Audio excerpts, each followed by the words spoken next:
covered in this class was an introduction to crossers. The first main point that I hit during this class was using wall plane weaves as a prerequisite.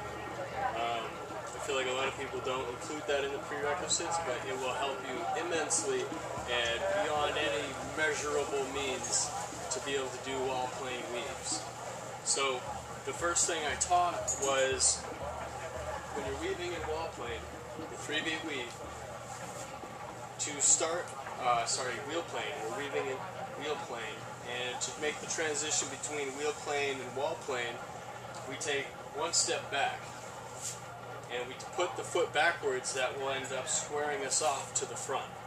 Okay, so if you square your feet off to the direction that you're facing, say your audience or whoever you're trying to show the movement, and then you turn like this, and you do your weave. It should be comfortable because your shoulders are in your wheel plane. And if you can turn with your weave to go into reverse, just keep your feet planted, but move your shoulders and your torso only. Now, where we go from here is we're going to try to move our shoulders less and less. And what will help make that easier is changing our hand relationship. Right now, my hands are generally right together. If I move my hand, say, to my elbow, and I do this weave, that makes it a little bit easier, and I can turn a little bit less. Now, the goal from here is to move your hand up to your shoulder, and this is called an archer weave. From this archer weave, we're going to get comfortable with it being outwards, and then I can move my arm down a little bit. It takes a little bit of practice. There are archer weave tutorials on the internet. If you just look for them, you can do them high, to the side, low. You can do an entire fountain with it. But these are very useful for crossers. Now, once we've covered that, we're going to go back to this wall plane weave situation where we are now turning our shoulders less and less.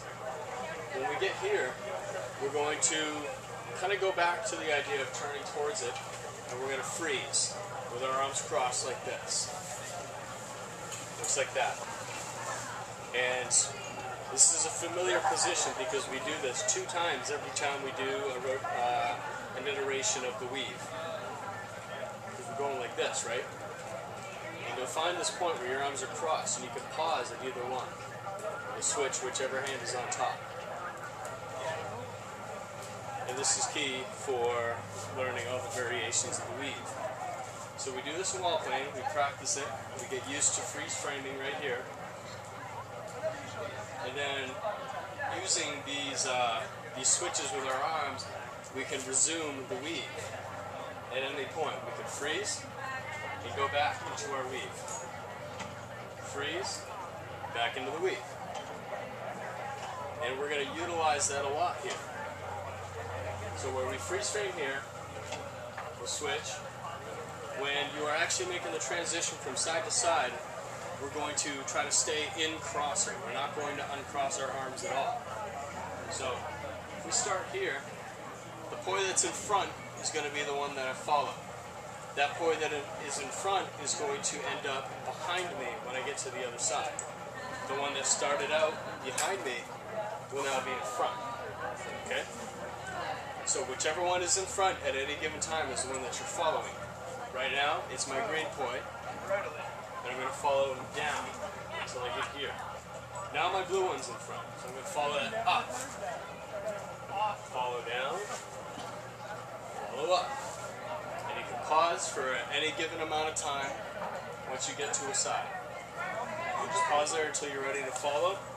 And you want to eventually lead yourself up to a situation where you're going 1, 2, 3, 4, 1, 2, 3, 4, 1, 2, 3, 4, 1, 2, 3, 4, and work your way down to 1, 2, 3, 4, 1, 2, 3, 1, 2, 3, 1, 2, 1, 2, 1, 1, and you end up looking like this.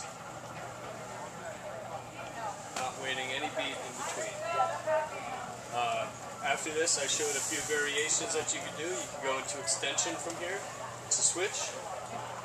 You can go anti-spinning to switch. You can trace your arms and go static spin to switch.